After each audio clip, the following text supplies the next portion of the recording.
Assalamualaikum warahmatullahi wabarakatuh.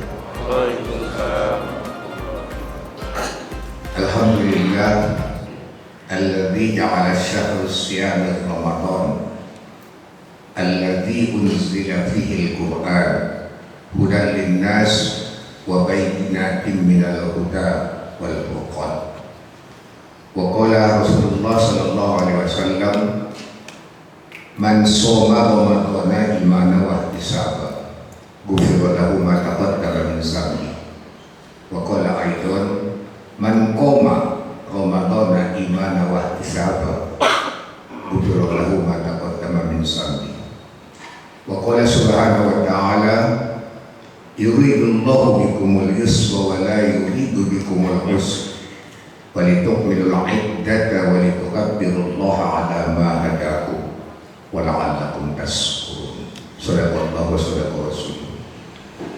Puji dan syukur kehadirat Allah Subhanahu wa ta'ala yang telah memberikan kita suatu bulan yang luar biasa, bahasa tertingginya istimewa, khusus kepada kita umat Nabi Muhammad sallallahu alaihi wasallam, sekaligus kepada junjungan kita sebagai sayyidul anbiya wal mursalin. Hendaknya kita mewujudkan syukur tersebut dengan mengumpulkan banyak ibadah. Kalau bahasa dakwahnya membuat rekening goib. Rekening goib maksudnya nggak tahu kita nomornya, tapi ada isinya. Tujuannya nanti setelah kita tidak lagi dapat beramal karena tutup mata, tidur panjang, bahasa pasarannya meninggal dunia. Kalau di Al-Quran disebut maut, paut, ada yang kasar, mampus, itu bahasa Arab juga, cuman kedengaran kasar diucapkan. Yang paling baik adalah meninggal dunia. Kalau bahasa kami di Mandailing, jumolo, parjolo kehe mulak tutuhan. Itu artinya kalau kita sudah kembali kepada Allah, buku kita sudah ditutup. Bahasa ulama dilipat. Tapi meskipun buku dan catatan kita ditutup atau dilipat, rekening goib tadi tentu akan datang transfer. Mungkin tidak lagi di buku tersebut karena ditutup dan dilipat. Tapi tabungan deposit itu terkumpul, harapan kita diterima menjadi bekal kita kelak di akhirat, sudah duluan ditaruh di surga. Tapi belum sekarang, menunggu kita dulu tutup mata tadi hidup panjang. Kemudian keistimewaan yang diberikan kepada kita umat Muhammad, menurut saya sendiri, kalau muhasabahnya refleksi daripada perwujudan rasa syukur, kalaupun saya tahu dua alasan, sebetulnya kita tidak perlu menghitung-hitung amal kita, kan begitu. Yang disuruhkan kita taat beramal. Kemudian kita sebagai hamba yang penuh harap memohon dan meminta. Karena kan kita tidak tahu apakah puasa kita, ibadah kita lainnya, sholat kita termasuk Isya yang tadi dan tarawih yang akan kita lakukan serta witir yang udah 21 hari atau 22 hari. Sama sekali kita sendiri tidak ada yang tahu. Sama dengan kita yang nggak tahu seseorang itu puasa atau tidak. Jadi yang jelas yang tahu itu hanya Allah dan yang puasa itu sendiri. Nah, sedangkan kita yang beramal, menurut yang kita pelajari dari guru-guru kita, laksanakan syarat rukunnya. Apabila sudah sesuai syarat dan rukunnya, sampai di situ tugas kita. Masalah diterima, saya nggak bilang ditolak, harapan saya diterima. Kita hanya berharap dan berdoa. Kalaupun doa kita itu sebetulnya belum diterima, doa itu tersebut menjadi ibadah. Boleh jadi karena terus menerus kita berdoa, ujung-ujungnya Allah yang memang maha pengasih akan dikasih juga. Dia bukan kayak orang habis katanya. Kalau Allah Ta'ala tidak. Kemudian muhasabah yang kedua, ada suruhan dari sahabat Nabi, bukan Nabi Muhammad SAW. Berarti ini pepatah Arab barangkali, bahasa pasarannya yang cocok. Hasibu ampusakum qabala an tuhasabu. Yang mengucapkan ini apakah Sayyidina Ali karramallahu wajhahu atau Umar bin Khattab, atau mungkin kalau disebut juga Abu Bakar Siddiq. Jadi di antara sahabat yang empat itu.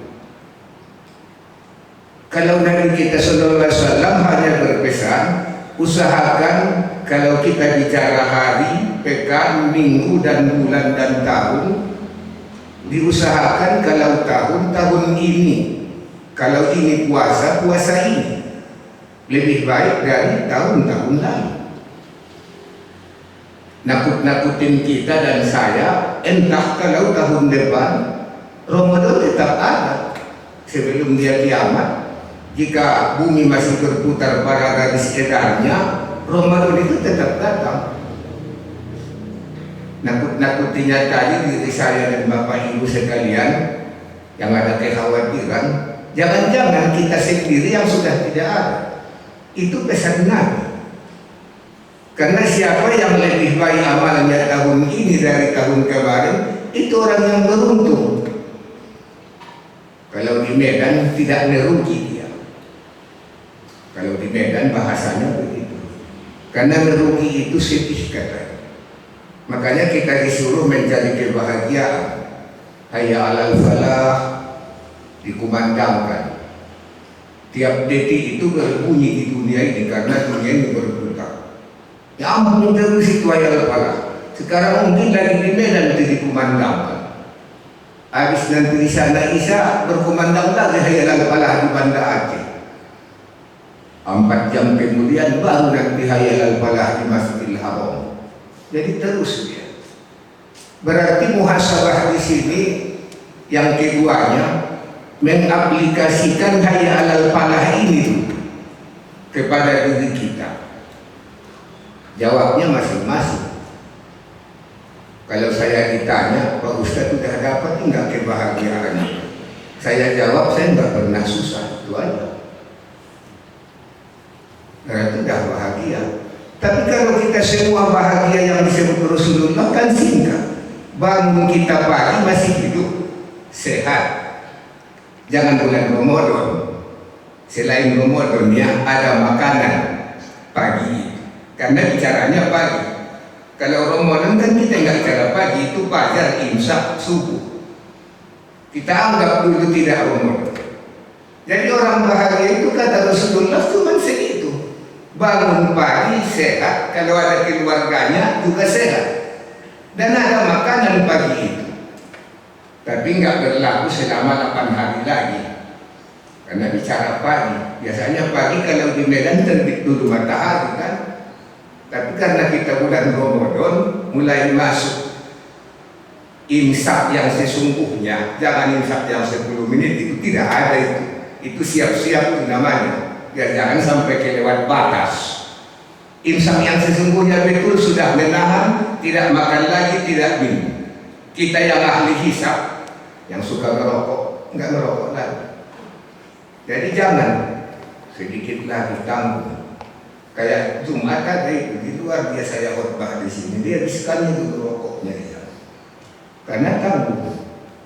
Ya karena kelihatan kan itu ada kacanya. Di masjid lain juga begitu, ke depan sana mata saya, karena saya nggak pernah pakai tek bicara apa. Kalau disuruh mungkin saya baca, saya tidak bisa. Jadi saya konsep pun tidak ada. Mendengar itu tadi, muhasabah itu bahasa Arabnya itu bilang refleksi untuk kehidupan mengenal diri sendiri. Jadi kalau bahasa isinya Khairil Anwar, aku adalah aku, kan begitu. Ada itu puisi beliau kan, aku adalah aku. Jadi kalau kita kepada Allah Subhanahu Wa Taala, aku di sini itu adalah pengabdian. Karena memang kita diciptakan oleh Allah Subhanahu Wa Taala pun adalah untuk mengabdikan diri kepadanya. Tidak lain, tidak bukan ada yang lain. Yang lain-lainnya itu kita. Kalau dari Allah Taala hanya itu, nggak pakai dan lain sebagainya. Wa ma khalaqatul jinna wal insa illa liya'budun.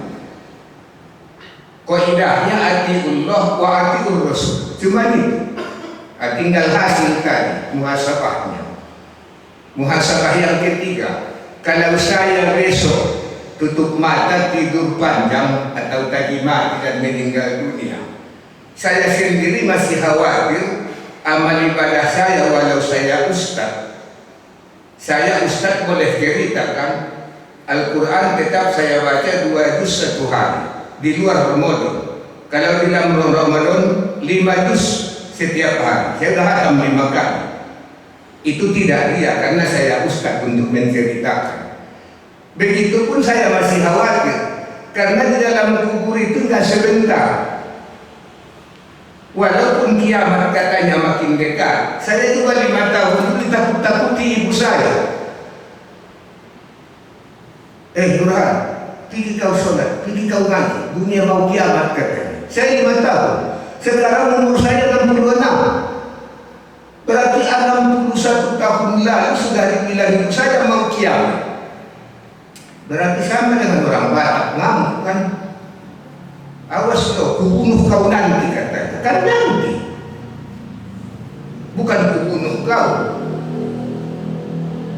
Kalau orang Batak di sini mungkin cocok, betul.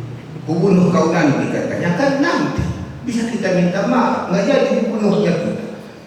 Tapi kalau dia bilang kubunuh kau, hati-hati kita. Jadi ibu kita tadi, bukan saya aja, banyak di sini yang mungkin yang seperti itu disiplinnya orang tua kita. Disiplin di sini bisa pakai kayu, bisa pakai dicubit. Kalau ayah lain lagi masih mau kau katanya. Maksudnya nggak tahu, saya mula-mula belakangan baru saya belajar, saya kaji sendiri. Masih mau makan kan artinya. Karena rupanya kalau kita nggak makan nggak Ini saya bukan bicara kotor, ini orang tua saya sendiri. Jadi kalau yang namanya seumur saya, ayah kita itu apa bahasanya? Jangan kasar. Mungkin kita kesal di saat itu. Tapi sekarang justru kita bersyukur dengan pendidikan seperti itu, mungkin di atas ekstrim, sampai diancam kita makan nggak boleh, atau diambil makanan yang sedang kita makan dikasihnya ayam.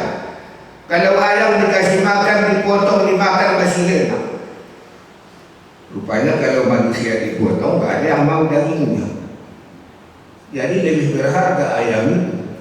Pada saat itu ada kesal, tapi sekarang saya sujud syukur dengan pendidikan yang seperti itu kita menjadi ada motivasi, ada motivator, ada semangat untuk taat. Berbeda dengan anak saya, anak kita, nggak bisa kita buat seperti itu disiplinnya. Kenapa demikian? Karena memang harus disesuaikan dengan zamannya. Nggak bisa kita paksakan anak kita seperti zaman kita. Jadi muhasabah di sini harus ada juga refleksinya terhadap anak dan cucu. Yang paling parah nanti dari anak kita ke cucu kita. Waktu kita sangat terbatas. Waktu hari Jumat pernah saya khotbahkan dari tempat ini. Sebetulnya dari sejak 14 abad yang lalu, Allah sudah memperingatkan kita dengan ayat dari surat An-Nisa ayat 9. Wal yakhshal ladzina law tawaqu min khalqihim dzurriyyatan bi'afa khaufu 'alaihim falyattaqullaha wal yaqulu qawlan sadida. Hendaklah kamu takut, cemas, khawatir kalau di belakangmu sepeninggalmu surriatan anak cucumu, doipa, duapa, di apa lemah ekonominya. Ini kita sekarang udah lemah, belum mandi. Lemah akidahnya. Kalau kita dididik orang tua sudah tertanam menggunjang kuat, akurat dan mantap. Iman dan keyakinan keimanan kita, alhamdulillah, tertanam dalam dibuat orang tua. Karena ditancapkan, dihunjam, betul-betul bahasa WA-nya mantap kalau kita akidahnya. Tapi bagaimana dengan anak kita? Mulailah lemah, lebih lemah lagi nanti cucu kita itu. Kenapa? Sama dengan saya, Bapak. Anak kita sekolahkan, kita perjuangkan. Jatuh bangun kita rasakan, banting tulang tidak apa. Menderita juga boleh demi anak. Selesai mereka berpendidikan, punya titel, punya kesarjanaan, lalu bekerja, menikah, ada anak. Anaknya tinggal dengan siapa? Kalau di Medan sama ompunya, di Jawa dengan mbahnya, di Jakarta dengan engkongnya, di Padang dengan datuknya. Nah, jadi di sini kan ada tadi peringatan, hendaklah kamu khawatir dan cemas atau takut sepeninggalmu di belakangmu suriah cucumu. Nah, kita lihatlah cucu sekarang. Bapaknya sudah pergi kerja dengan ibunya, pulang bapak dengan ibunya, dan dia tak ketemu anaknya. Ketemu paginya tapi tak berjumpa karena masih tidur. Ketemu juga pulangnya, berjumpa tapi tak bicara karena ada wajahnya. Jadi bagaimana anak kita mendidik cucu kita ini? Ini muhasabah yang keempat. Kalau untuk kita saya yakin, yang di bawah 6 tahun umur 60 dan yang di atas, yakin saya akidahnya. Dan kita pergunakan Ramadan seperti ini, keistimewaannya alhamdulillah dilipat gandakan oleh Allah Ta'ala pahala kita di bulan Ramadan. Ini harus kita pergunakan sebaik-baiknya peluang emas yang sangat mahal ini. Kenapa? Umur kita, kata Nabi Muhammad, dengan umur dia tak beda jauh, 11-12, beda tipis, antara 60 dengan 70. Satu hadis lagi, alhamdulillah, bapak-bapak yang lebih 70 syukur. Ada satu hadis lagi, antara lain umatku ini Allah berikan tambahan lebih 70, qalilan la kasiran. Ada yang ditambahi Allah lebih 70, tapi sedikit, tak banyak. Saya nengok dulu dari 1, 2, 3, 4. Dia memang tak banyak yang 70 ke atas di sini. Jadi seandainya terjadi seperti orang dulu umurnya panjang ratusan tahun, ada harapan mungkin amal ibadah mereka kalau dia manfaatkan selama hidupnya cukup buat dia setelah dia mati. Tapi kita yang umurnya antara 70 saja, tambahannya saotik atau sedikit, saketek, tak banyak. Kalau tidak ada Ramadan, saya enggak bilang berat, tapi saya bersyukur ada Ramadan yang 10 kali di bulan biasa udah dikasih bonus, ditambahi kalau bulan puasa menjadi 70 kali. Jadi kalau ini pakai umur orang dulu ratusan tahun, Bani Israel masih ada yang dihitung pahalanya oleh Allah hanya ibadah, bukan umurnya, 360 tahun ibadah saja. Kita kalau 120 tahun nggak tahu apa masih kemasih.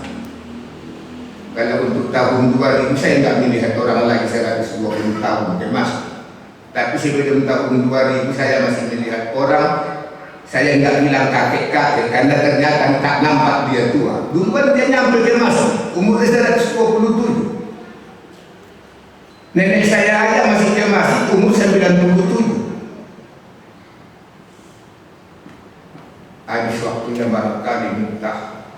Jadi yang muhasabah yang kelima, kalau memang kita mau memperhitungkan amal ibadah yang sudah kita kerjakan, apakah kita jujur sejujurnya seperti saya aja masih merasa itu kurang. Makanya Imam Ghazali berkata, beramallah terus, anggaplah sedikit. Jangan sekali-kali kau anggap amalmu cukup. Teruslah berbuat, isi terus rekening goib ini. Karena setelah kau tutup mata, bukumu ditutup atau dilipat. Jadi yang kau berbuat setelah kau mati itu baru ada kiriman transfer. Dari rekening Goibta itu nggak pernah salah, nggak pernah itu salah kirim itu, dan nggak pernah itu bisa dibobol. Sama dengan catatan amal yang kita berbuat. Pahala dari tarawih itu, dari hadis dengan puasa, saya lihat konteksnya sama Pak Miftah. Hanya bedanya man koma dengan man soma. Literaturnya sama. Man koma man soma. Iman wa ihtisaban ghufira lahu ma taqaddama min dzambi. Siapa yang berpuasa bulan Ramadan dengan keimanan, bukan hanya dengan iman, keimanan. Karena laulah keimanan itu ada keyakinan, percaya diri dan hakul yakin. Kalau iman gampang, iman itu bisa bertambah, bisa berkurang, bisa menipis, bisa habis. Tapi kalau keimanan tidak, dia tetap. Nas'aluka imanan da'imah. Kita meminta pada Allah agar iman kita ditetapkan oleh Allah. Kalau sudah dapat titel keimanan, insya Allah itu sudah sangat benar-benar baik. Jadi kalau dia puasa dengan penuh keimanan, Allah ampunkan dosanya. Kalau kita bicara surga, nggak usah dulu masuknya. Tapi penghuni surga itu kan orang yang tidak berdosa, orang yang dapat ampunan. Jadi orang yang betul berpuasa di bulan Ramadan, diampunkanlah dosanya dan yang telah lalu. Nah, sama dengan man soma dengan man koma qiyam yakumu qaima, yang mendirikan, menegakkan, menunaikan ibadah tarawih khususnya, tidak termasuk sholat yang lain. Karena khusus bulan Ramadan hanya ada tarawih. Kalaupun kita suka tarawih ini, habis lebaran kita tarawih lagi, barangkali ada yang bakar masjid ini. Jadi selagi bahasa Jawa, mumpung masih ada sisa Ramadan, kita manfaatkan ini untuk sebaik-baiknya. Sholat tarawih ini ramaikan, hidupkan, siarkan kelihatan Ramadan itu dengan tarawih. Kalau hanya puasa, tidak ada tarawihnya, hening. Saya nggak bilang sepi ya, saya nggak bilang sunyi, karena nggak tahu kita orang yang berpuasa. Puasa itu nggak bisa kita banggakan, Pak Ibu. Mana mungkin kita bangga dengan puasa? Orang cucu kita juga buat puasa kok. Kalau orang lain nggak buat puasa, kita mampu puasa, mantap, paten, oke. Jadi kalau kita puasa nggak termasuk buat kita, Pak. Orang cucu kita aja 6 tahun buat puasa kok. Tetapi kalau tarawih bisa kita banggakan, walaupun kita bukan sombong. Kita mampu ikut tarawih, meramaikan Ramadan, menyemarakkan Ramadan, menghidupkan Ramadan. Rasulullah juga sudah mengajarkan kepada Ali, kalau soal doib kata orang lain sekarang terserah dia. Tapi ada di kitab Durratun Nasihin yang tidak mungkin salah Ali mendengar dari mertuanya sahabatnya. Setiap malam dari tarawih itu ada keutamaannya. Ali itu pintu ilmu, Muhammad itu gudang ilmu. Diajarkannya cuma sekali, 30 malam itu disebutkan Nabi satu persatu, hanya sekali itu. Ali bisa merekamnya dengan jiwa dan otaknya, kemudian menyuruh orang menuliskannya. Hingga sekarang termaktub di buku Durratun Nasihin halaman 117. Saya nomor 1 aja saya sudah syukur. Siapa yang sholat tarawih di malam hari yang pertama, ibu bapaknya diampunkan Allah, itu aja saya sudah syukur. Saya tidak mau masuk surga kalau ayah ibuku tidak masuk surga. Sekarang saya bilang di hadapan bapak dan ibu, ya Allah, masukkan ibu bapakku ke surga. Kalau mereka memang mau ke neraka, aku gantinya. Kalau ada tadi anakku dengan darah ikut dia dengar, dia juga mungkin nanti nggak mau ayahnya masuk neraka. Maka anakku si Horilal akan berkata, ya Allah, akulah masuk neraka, jangan ayahku, karena dia sudah berjasa kepada. Lalu cucuku Muhammad Said, dia tahu pula ayahnya untuk neraka kakeknya. Oh Tuhanku, bahasa sana dia bersama ini. Oh Tuhanku, ulang baiklah itu neraka, aumat neraka Tuhanku. Bukan bahasa Jepang itu Pak, bersama ini itu. Cucuku dengar bahwa ayahnya rela masuk neraka demi kakeknya. Akhirnya cucuku itu tak rela pula ayahnya Ahmad Khalil itu masuk neraka. Jadi begitu terus.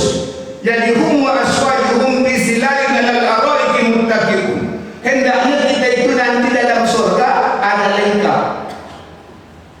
Secara jujur, ibu juga kan sedih masuk surga kalau bapak ke arah.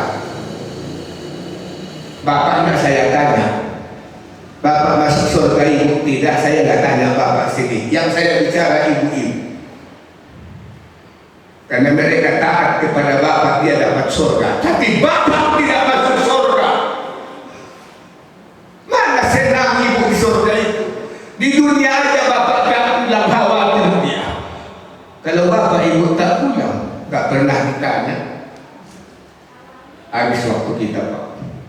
Mudah-mudahan tahun depan kita berjumpa lagi. Kita sambung mengkaji hikmah Ramadan dengan muhasabah diri, merefleksikan nilai-nilai Ramadan terhadap kita harus punya arti. Dan yang saya bilang tadi di pertengahan, buatlah rekening goib. Mudah-mudahan setelah kita tutup mata tidur panjang, ada transfer masuk ke dalam kubur, alam barzakh, dan tersimpan di dalam surga. Wabillahi taufiq wal hidayah. Wassalamualaikum warahmatullahi wabarakatuh.